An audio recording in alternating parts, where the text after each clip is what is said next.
அஸ்ஸலாமு அலைக்கும் வரஹ்மத்துல்லாஹி வபரகாத்துஹு. கண்ணியமிக்க அல்லாஹுவின் நல்லடியார்களே, நமது சூஃபி டிவி நேயர்களே, தினமொரு குர்ஆன் வசனம். அஊது பில்லாஹி மினஷ் ஷைத்தானிர் ரஜீம். பிஸ்மில்லாஹிர் ரஹ்மானிர் ரஹீம். அவலம் யரவ் இலல் அர்தி கம் அன்பத்னா ஃபீஹா மின் குல்லி ஸௌஜின் கரீம். இன்ன ஃபீ ذلك லஆயத்தவ் வமா கான அக்ஸருஹும் முஃமினீன். இந்த வசனத்தின் பொருள், அவர்கள் பூமியை பார்க்கவில்லையா?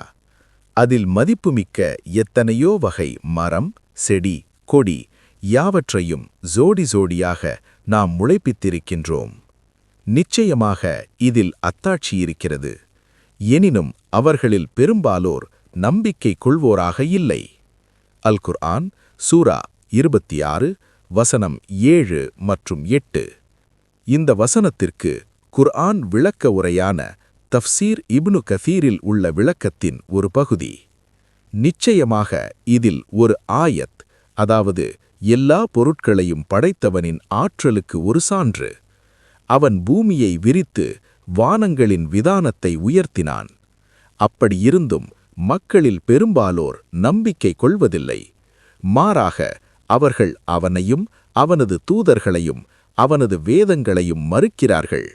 மேலும் அவன் தடை செய்த காரியங்களை செய்வதன் மூலம் அவனது கட்டளைகளுக்கு எதிராக செல்கிறார்கள். அவனது கூற்று, வ இன்ன ரப்பக லஹுவல் அஸீஸ். மேலும் நிச்சயமாக உமது இறைவன் அவனே யாவற்றையும் மிகைத்தவன். இதன் பொருள், எல்லா பொருட்களின் மீதும் ஆற்றல் கொண்டவன், அவற்றை அடக்கி ஆளுபவன். அர் ரஹீம், நிகரற்ற அன்புடையோன். இதன் பொருள், தனது படைப்புகளிடம் அவன் நிகரற்ற அன்புடையோன். ஏனெனில் பாவம் செய்பவனை தண்டிக்க அவன் அவசரப்படுவதில்லை. மாறாக அவன் திருந்துவதற்கு அவகாசம் கொடுக்கிறான். அவன் திருந்தாவிட்டால் அப்போது அவனை ஒரு கடுமையான தண்டனையால் பிடிக்கிறான். ஹஸ்ரத் சயீத் பின் ஜுபைர் ரதியல்லாஹு அன்ஹு அவர்கள் கூறினார்கள், தன்னிடம் பாவ மன்னிப்பு கேட்டு தன்னிடம் திரும்புபவர்களிடம் அவன் மிகவும் கருணையுள்ளவன்.